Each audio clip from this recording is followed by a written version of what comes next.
Welcome, everybody, to our Beyond Sundays podcast. I'm Peter Bay, and I'm here with another parenting podcast episode. Today, I have with me the amazing, the wonderful Lorelle Mueting. And Lorelle, you're at Heartland Family Service. Tell us your role there, what that looks like, and that'll kind of set the stage for what we're going to talk about today. And I'll tell you that in a second. So, Lorelle. Okay. All right. Well, thanks so much for having me. I appreciate it. I'm the prevention director at Heartland Family Service, and I've been with Heartland for 17 years. And so I oversee all of the substance abuse and problem gambling prevention that we do in the community. We work in both Iowa and Nebraska. We have 17 different locations in Southeast Iowa or Southwest Iowa and Southeast Nebraska. And so I oversee all of the prevention that we do in the community. So what does my day look like? It depends on every day. We do a lot of work in middle schools with students working. We have an evidence-informed and research-based program that we use to talk with students about choices and addiction and how it happens and how when I make high-risk choices with drugs and alcohol, I put things that are important to me at risk. And it's not because I'm a bad person. It's not, because I deserve to lose things. It's just that high-risk choices put things that are important to me at risk. And so how can I prevent myself from making high-risk choices, and how can I protect the things that are important to me? So we do a lot of work in middle schools with that, talking about choices and how addiction happens and different substances and how they affect the body differently. And so that's just a part of what I do. Right now, a lot of what I do is also working with legislators. So we work with legislators on both sides of the river and at the federal level, trying to help them understand what kind of policies promote addiction and what kind of policies prevent people from having problems with addiction. And so right now is a really busy time for us because both Iowa and Nebraska are in session. So we're trying to track policies and connect with legislators to provide them education so they can make important decisions that protect all Iowans and all Nebraskans. Right. So you, early on, you said there were like two things. You said it was it substance something and then gambling? What were those two things again? Substance abuse and problem gambling. Substance abuse and problem gambling. And targeting any age or predominantly towards youth or what? Any age. We serve the lifespan. And so, we want to prevent people. I mean, my whole goal of the work that I do and my team does is to prevent people from having problems with substance abuse and problem gambling. And you get into schools, you talk to a lot of students, and you're talking to them about primarily those things, or what are other things that you talk to students about? Yeah, we do. I mean, and so with the problem gambling kind of area, that's where kind of screen time and cell phones and that kind of stuff falls into sports betting and, online betting and all that kind of stuff falls into the problem gambling prevention that we do. Most people, when they hear problem gambling, they think about casinos. Right. But we all have a casino in our hand every day. So today our episode's going to, it's got the title of Sex, Drugs, and Rock and Roll. I don't think that's used as much. When I was a kid in the late 80s, early 90s, it was all like sex, drugs, and rock and roll, and it was this crazy, evil thing. And but parenting really amid temptations that our kids are facing and what that looks like. So it's been interesting in like the 90s and early 2000s.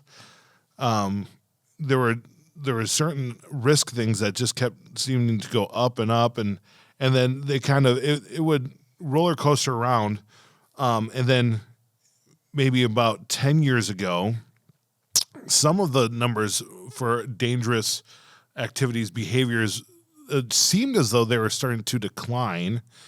But you're saying that that's not the case anymore, that COVID had something to do with that. Just talk to us about that, dangerous activities, and what things are back on the incline, and like what is that? Yeah, and so I think pre-COVID, in reality, we were seeing youth binge drinking numbers going down, underage drinking going down. We put a lot of focus on preventing underage drinking, and we had some really nice restrictions, with the alcohol industry prior to COVID. But once COVID hit, we're seeing those numbers go up. I think not only in youth, but in adults. Adults, I think, drank their way through the pandemic, and I think our youth vaped their way through the pandemic. We're seeing huge increases in mental health concerns, suicide concerns, and just substance use in general, not just alcohol or vaping. Marijuana use is drastically on the rise, THC use, all kinds of THC use, including all the stuff that you see advertised down the street from our church. Right.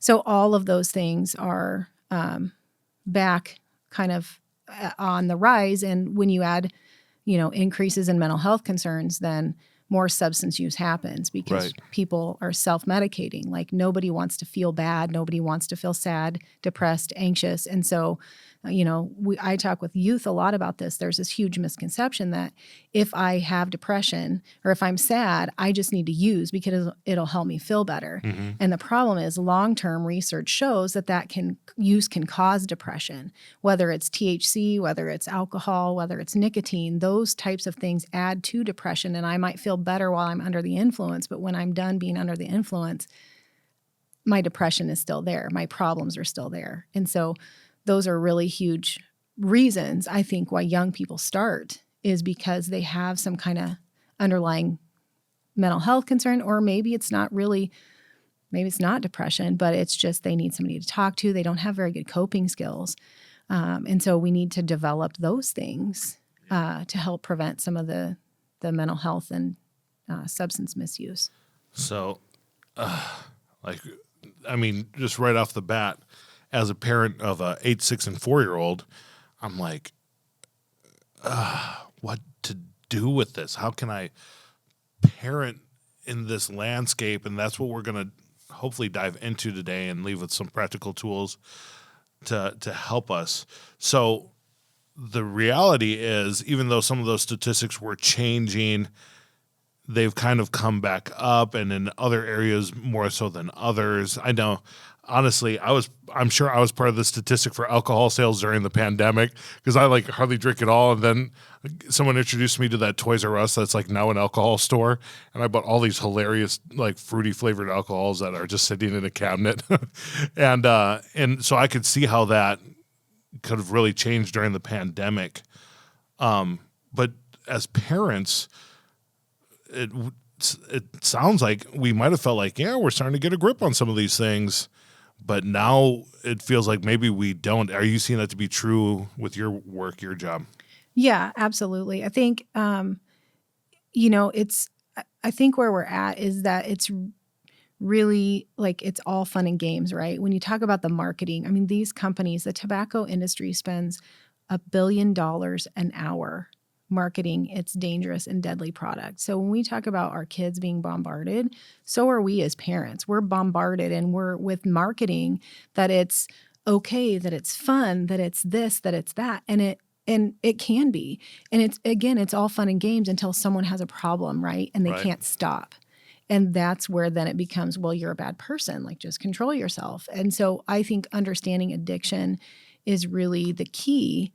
And understanding how it happens to prevent people from getting to the point where they can't stop anymore. And it's not fun and games. Right.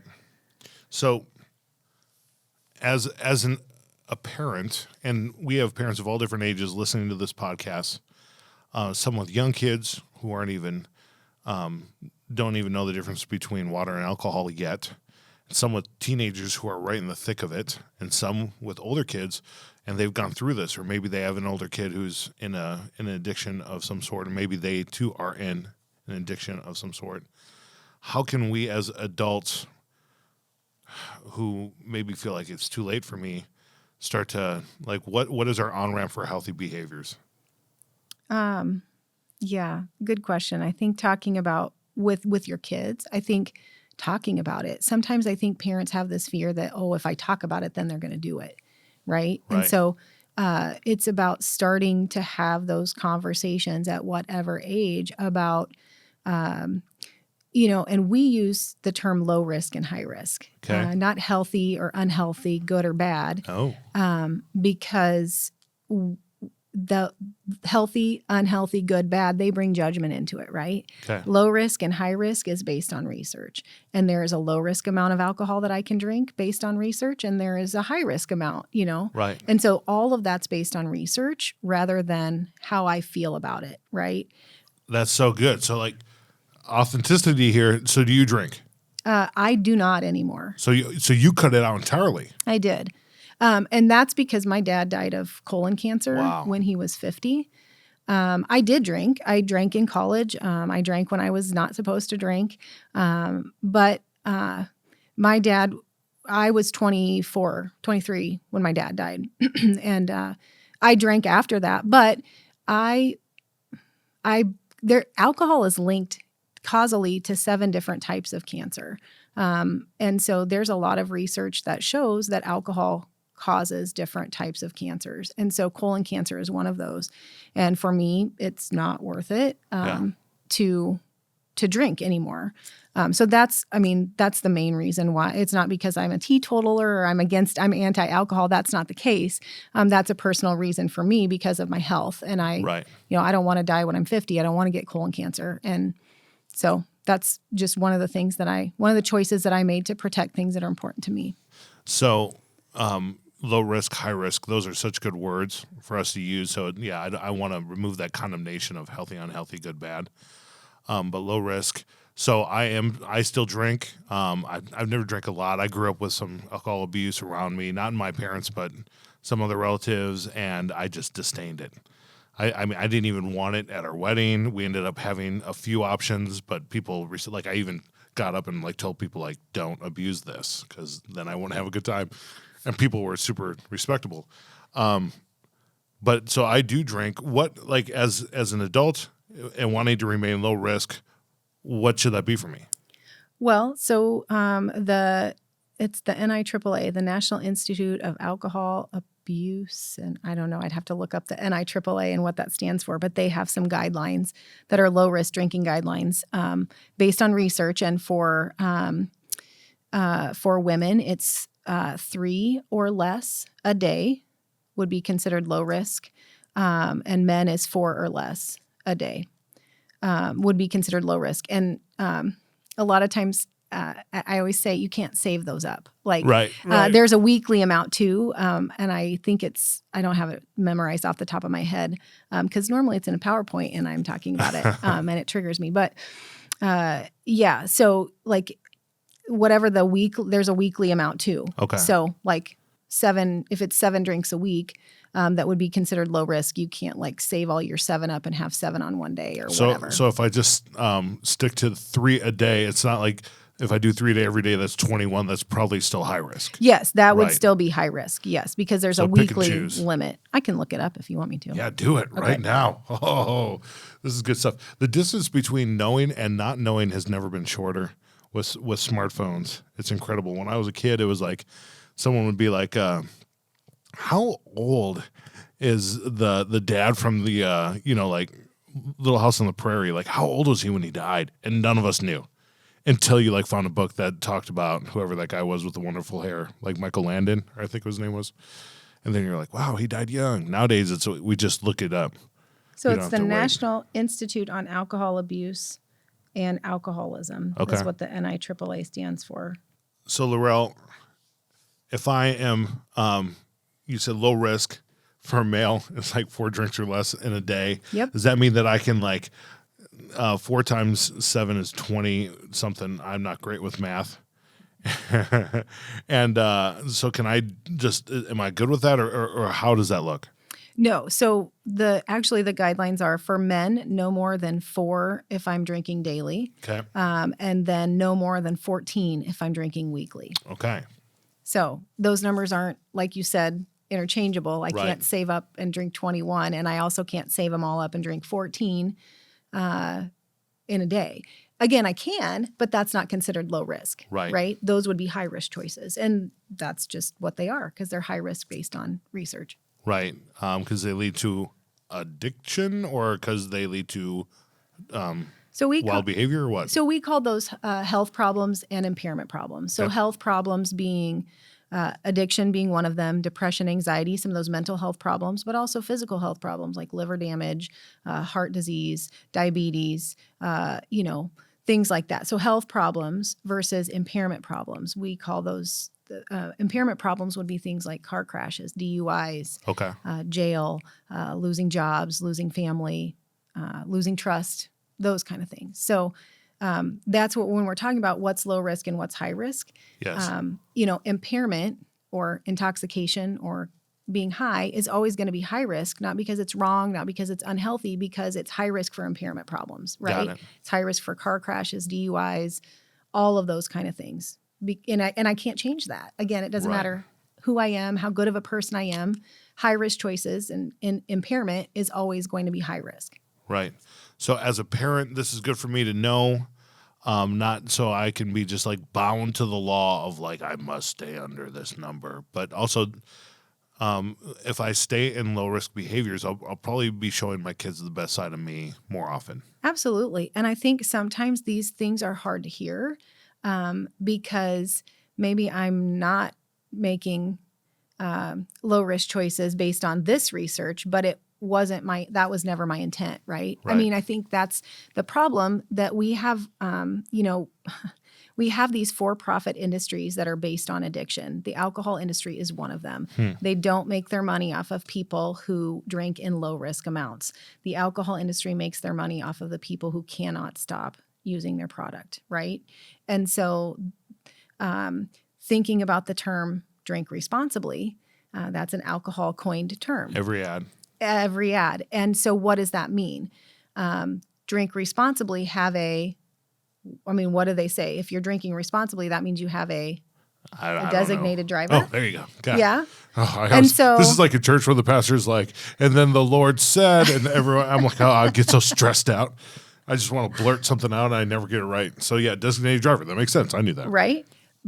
But if I drink responsibly and have a designated driver, that's absolutely a responsible driving choice, right? Then I'm going to be making a low-risk driving choice. But am I probably going to be making a low-risk drinking choice if I have a designated driver? So those are two separate things that the alcohol industry has tried to confuse, right? So I'm always going to be in favor of having a designated driver 110%. But that probably means I'm going to be making high-risk drinking choices, which lead to impairment and health problems, or can lead to, right? So this has felt more so like a conversation for adults, for things like high risk, like with alcohol and drugs. When do we start the conversation with our kids? As young as you can. I mean, and obviously you're not talking about it in the same way. Okay. But talking about addiction at a young age, I mean, I think Emma was probably, I don't know, she might have been in kindergarten, and she was riding in the car with my brother. And when they got home, wherever they were going, he goes, "What are you talking? Like, how did Emma saw somebody smoking?" And she was like, "Uncle," because that's what they call my brother. "Uncle, that person is smoking. They have an addiction and they can't stop." Right. And so talking to kids about, because they notice those things, right? So talking about and not, villainizing it. They're not a bad person. It's just that addiction happens, and nicotine is one of the most addictive substances, right? People wouldn't use it if they could stop, right? Most people want to stop. And so I think it's just about having those conversations really, really early. Aubrey, I think she was maybe 3. We were saying prayers and stuff before bed, and she said, I have no idea. These are just conversations that we had organically. It wasn't forced. It was them noticing things. And I think she was about 3, and she said, "Mama, 1 beer is too many and 99's not enough." What? Was this a T-shirt she saw or something? I have no idea. She was 3. She was 3. I have no idea. And so then just really having those conversations that, can be high risk for people. And so I think it's just really important to talk with kids, especially when if you don't know what to say, "I don't really know what to say, but I like that you asked me about this, and, let's find out the answer together. What do you think?" I mean, wow. I think that's really powerful too. There's a study that shows that the power of parents is that, let me make sure I say this the right way. Yeah, we're going to fact check this for sure. Kids who learn a lot about the risks of substance use from their parents are 50% less likely to misuse substances. Wow. But then when we ask the kids if they learned a lot, less than 30% of them said that they learned a lot from their parents. Okay. And so the power of parents is huge. And we don't have to have all the right answers because we have resources to get the right answers and Right. have the conversation. So I think it's really important to open up the lines of communication early and often, especially because kids notice things. They notice when people are smoking or they notice if people are vaping. And so it's really talking about, and I think explaining it in the simplest terms of addiction from the very beginning is important. Because it normalizes addiction. Right. Okay. And doesn't vilify it. Okay. Difference between normalizing a discussion about it and not vilifying it. That's huge. So you said earlier that that parents who do talk about it with their kids, 50% of them of those kids make better choices. Is there a statistic about like parents who don't talk about it, then they're highly more likely to get into I don't know that there's high-risk behavior? I don't know that there's a statistic about that. So 50% of the families who talk about it, but only 30% of families are talking about it. I actually was good at math. So that means that 15% or less of parents are talking about these things with their kids. So 85% of parents don't even get into the conversation. And 15% of parents are talking about it as being positive. That's it. So 85% of parents are not having a positive effect with their kids with high-risk behaviors, discussing that. And I think it's important, too, to set boundaries, especially with, as kids get older. I was on a webinar yesterday for a long time, but there was they were talking about the not average age of use, but when it's appropriate to start screening kids. And now, according to yesterday's webinar, the age of 9 is when we should be asking kids about substance use. What does that look like? That's a good question. I don't know. I think they're talking about for professionals, right? And so screening tools with at doctors' offices and health visits and well check visits and things like that. So that's at the age of 9, wow. because kids they're using younger. That's wild. So what if I suspect that my kids, because I have an 8, 6, and 4-year-old, so it's wild to think that that by next year I need to have my eye on it and be diligent about that. But what if I suspect that my kids or their friends are getting involved in these high-risk behaviors? How do I approach these conversations? Well, I think, again, it's going to depend on age, right? And so, there are lots of different, I think the first step is really just talking with your kid about it, especially like adolescents, and really listening and letting them know, like, you're not going to get in trouble based on your answer, but I need an honest and open conversation about this, whatever your answer is, and then we can figure out how to move forward from there. I mean, that's one of the things that we talk about, especially in middle school, talking about really being able to have some kind of an adult in your life that you trust. And like, my kids have a code word. And so if they're in a situation that, like, maybe they're at a party and there's alcohol there and they don't feel comfortable, they know they can text me this code word and I will pick them up where they're at, wherever, whenever, without any questions. And once they get in the car, then we can talk about the rest of it. Right. Wow. Yeah. And so I think it's really important to set boundaries with your kids like that.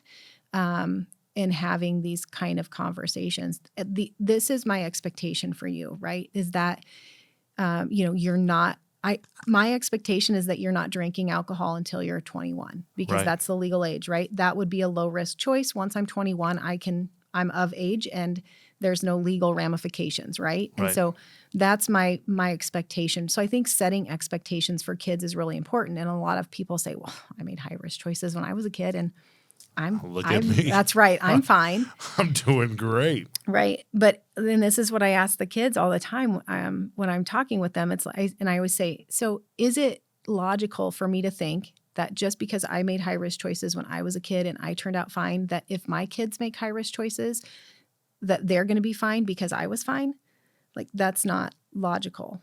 Right. And Right. so I think it's, being realistic about expectations and boundaries. I mean, there are lots of situations that I was in that I wouldn't want my kids in. Right. And so it's being honest about that. It's not really telling war stories or, oh yeah, this one time, whatever. Not like that, but saying, here are the things that I did. And maybe not in detail, but right. Like saying, hey, I made these high risk choices and I would prefer that you didn't because you're going to be safer if you don't. Right. Yeah. And depending on the age, I think that there's a lot of parents who just don't want to tell their kids about the things that they got into, whether it was sex, alcohol, drugs in their young years, because they're afraid it's going to open the door to kids being like, well, you didn't. Yep. Maybe I should do it. Yep. But then as those kids get older and now they're adults, if they find out as an adult that mom or dad did these things, it also feels like, why didn't you ever talk to me about that? Yeah. And so that honesty with boundaries. With boundaries, yeah. Unpack that a little bit. Honesty with boundaries. Well, again, I think it's not necessarily sharing all of the, juicy details. Okay. Because I think probably most parents have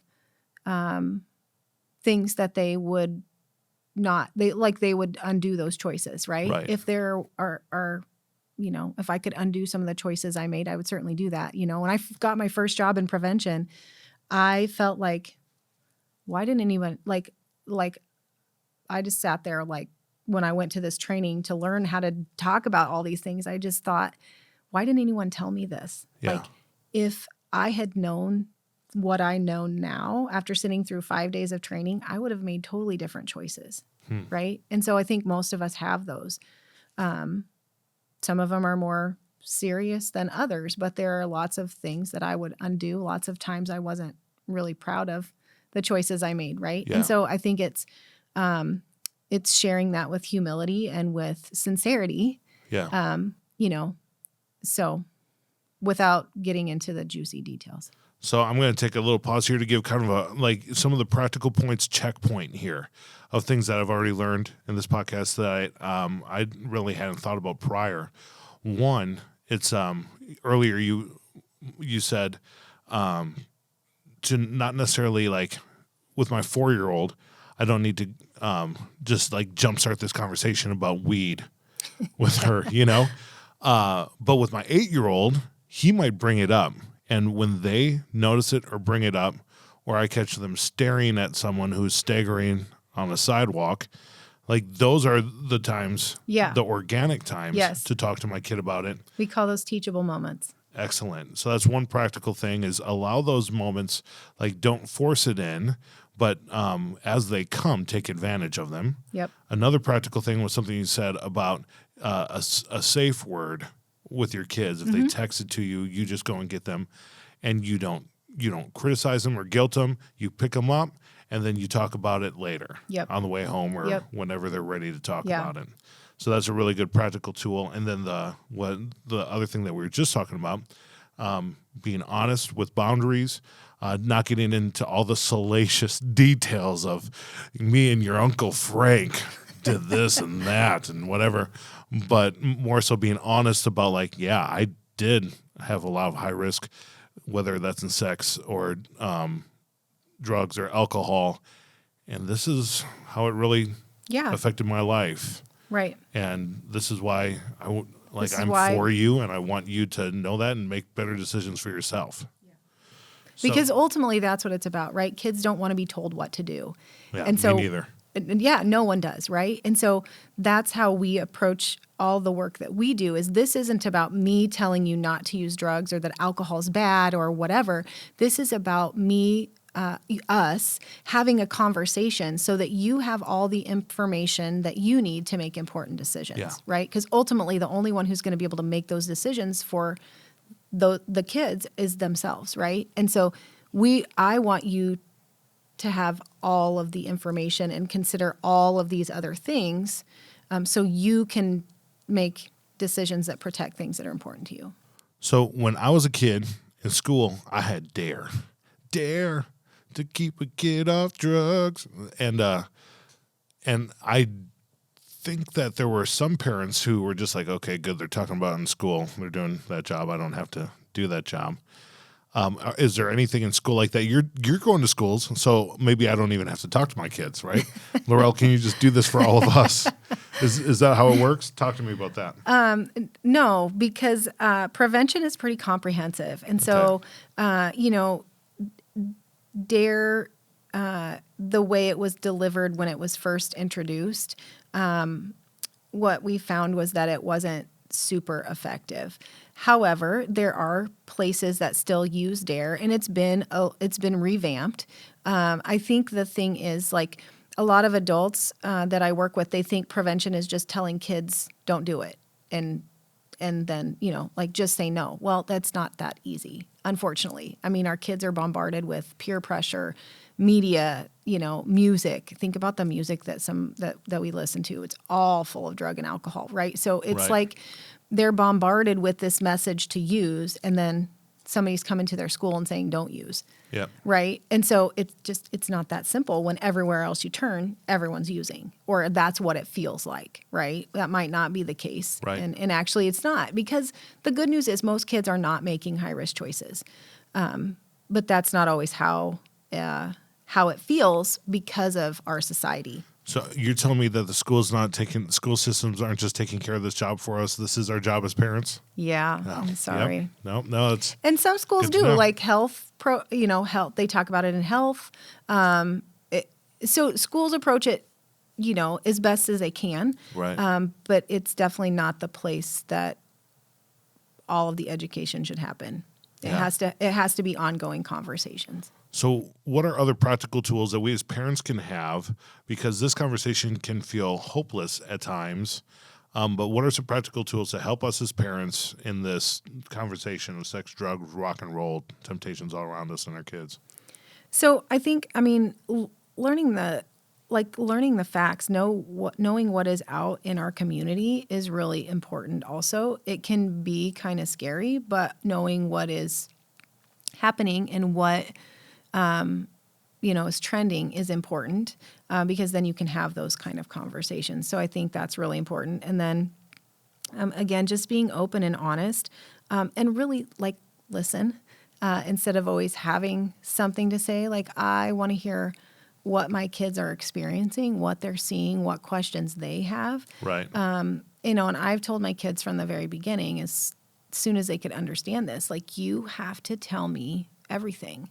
I don't care if you think you're going to get in trouble. We'll talk about the trouble part later, but I want you to know that I'm here for you for anything. It doesn't matter if you think I'm going to be mad, then that's something you should definitely tell me, because we need to talk about it. Right. Yeah. So I think it's just from an early age, just they know that you have their back. Right. And if they ask me a question that I don't know the answer to, I will say, I don't know, but it's a really good question, and we'll see if we can find it out. I think the way we talk about our kids too, with them and around them, really matters. If we're honoring them, if you go in the backyard and your neighbor says something, well, just wait till they're teenagers. Life is terrible then. And we don't use that type of behavior. We say, no, my kid's a teenager and she's amazing. And you know what she's doing with softball? Do you know what she's doing with academics? Do you know what she's doing with music? Do you know, we cheer them on, we encourage them, we speak about them honorably. And then we also speak honestly about our misgivings. And I think it gives kids, they see more that love and respect of each other. And helps us to dive into tougher conversations. There's teamaccess.org. It's team@access.org, something called a culture translator. And you mentioned like just know what's trending. This is something that I'm on. And so like just this week, I got an email, 3 things this week. Trade wife life. This is something that's trending. And it just explains what it is. And time's ticking, another thing that's trending, and what it is, and socially fit. And it just kind of it filled me in on these 3 topics. Wow. And these are things that your kids may know about, and just so you can understand what's going on. Yeah, you'll have to send that to me. I will. It's the song of the week is on there. It's Flowers by Miley Cyrus. So you can see what that is. And then it gives a translation about each of these different topics and just what and not every one of them is like something destructive or whatever, but they're things to just help you know what's popular right now. The culture translator at team@access.org is where you can find this. Subscribe. It's a free thing to get all this kind of stuff. There's one about like the Liver King. I don't know if you heard about that guy. He's like this super strong guy who like just ate animal livers. And he claimed he was so strong from that, and then he found out, like, of course, he's on super steroids. So that was one of them, and the stuff that we as parents, because we're so busy in our jobs and whatever, if we have young kids, Coco Melon, it's a way that we can kind of stay in tune with what our teens and our kids as they get older are learning about. I think you mentioned the music, like, holy cow, the music we're listening to matters. It does. And so for me as a Christian, it's like, am I filling up my heart and my mind and my ears with things that are glorifying, edifying, something that's going to point me towards Jesus and what he's done for me and the promises that he has for me? Or am I filling up my mind with lyrics of songs that are definitely not that are full of all these high-risk behaviors and, in fact, glorify them? Right. And then what do I have on when I'm around my kids? Right. Yep. I think those are all really practical tools also. And, we talk a little bit about that with students and, talk about how, the music that we listen to really normalizes those high-risk behaviors. And it makes it seem like everyone's doing it. And in reality, that's not the case. And then I always say, hey, have any of you ever gotten a song stuck in your head? Right. And so that's just another reminder where you're getting normalized behaviors on repeat. Right.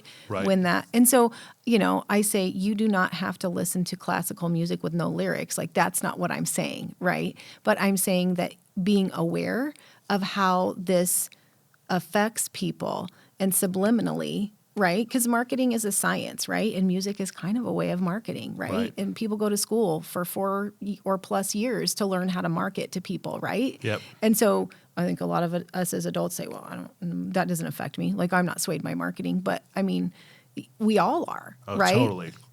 Man, I went to Burger King just this week. Whopper, Whopper, Whopper, Whopper. And it wasn't even that delicious. My kids didn't mind it, but I wouldn't have gone there if not for that amazing Whopper song. Yeah. So, you have a couple resources, also a Lifesavers Guide, American Foundation for Suicide Prevention. Before we wrap up with this, tell me a little bit about that. How can we as parents be knowledgeable about that? Well, I think, Nebraska just rolled out the 988 suicide prevention hotline. And so that's always going to be a resource. Super easy to remember. You don't have to, it's 988. And I think that's really important. And the thing that I want people to know and understand about these helplines that we're going to talk about, it's not like you don't have to worry about calling. I call these places all the time and ask them questions. So there's a tobacco quit line that I use a lot. It's called My Life, My Quit. I call them all the time and say, hey, what is this? What happens in this situation when a teen calls and blah, blah, blah, so. Oh, so parents can just call and say if they're like, my kid's been acting weird. Yes. And they're kind of depressed. I can call 988 and say, hey, I've noticed these things with my kids. What should I do? Right. And so these counselors that are answering this phone, they're trained to, if it's not a crisis, then they'll put you on the non-crisis line, right? Okay. If it is a crisis, they'll take care of that. And so I think don't be scared to call. Well, I don't know if this is a crisis.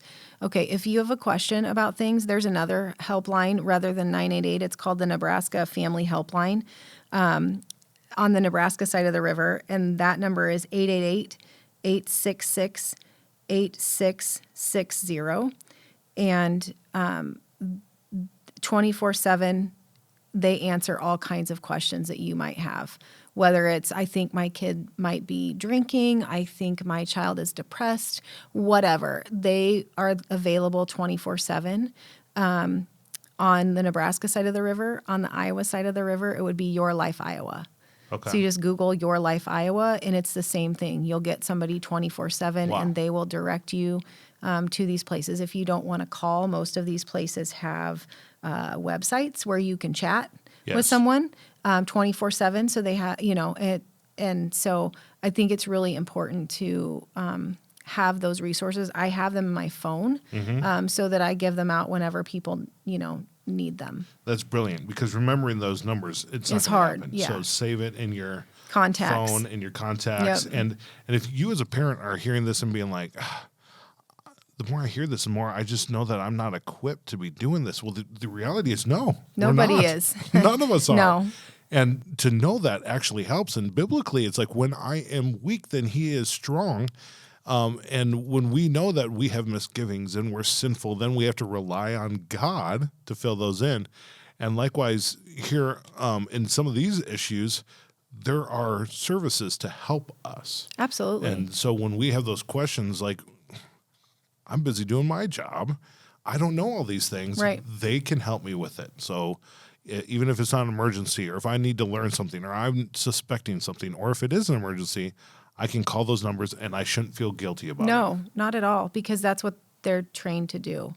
I mean, these folks are 100% trained, competent. They deal with this on a daily basis. And so there's no judgment. It's just help. What final encouragement would you give to parents on this topic of high-risk behavior, sex, drugs, rock and roll? I think really it comes down to communication and monitoring, right? And so knowing where your kids are at, knowing who they're with, knowing those people's parents, but also communicating, being open and honest with your kids and really listening to their responses. I think those are the biggest things that we can do as parents to just really build in that trust. Yeah. I mean, I want my kids to know that I trust them, but I also want them to know that I'm gonna be in their business. Yeah. My job is not to be their friend. My job is to be in their business and help them, grow and be successful adults. And the reality, in the teenage years and the young pre-teenage years, those are some incredibly formational years in kids. They're also the years where kids start to push away from their parents a bit. And as parents, we cannot just receive that stiff arm and run away or get into our cell phones or whatever it is. This is a time when we need to intentionally find ways to still be involved. Yep, and to connect. Work at the concession stands of their game, attend their things, get on the committees, not so that you're all up in their business, but so that you're around them and cheering them on, and you see their friends and you meet their friends' parents. And surprise, surprise, the kingdom of God's all about relationships. Yep. And so this will also help to keep things in the light. In him there is no darkness at all. And so God desires for the truth to shine forth, and these are ways that we can help that happen with our teens. Lorelle, thank you so much for joining me on this topic on another edition of Beyond Sunday Parenting Podcast. I'm excited to have you on future episodes. Thank you. Thanks for having me. Appreciate it. All right.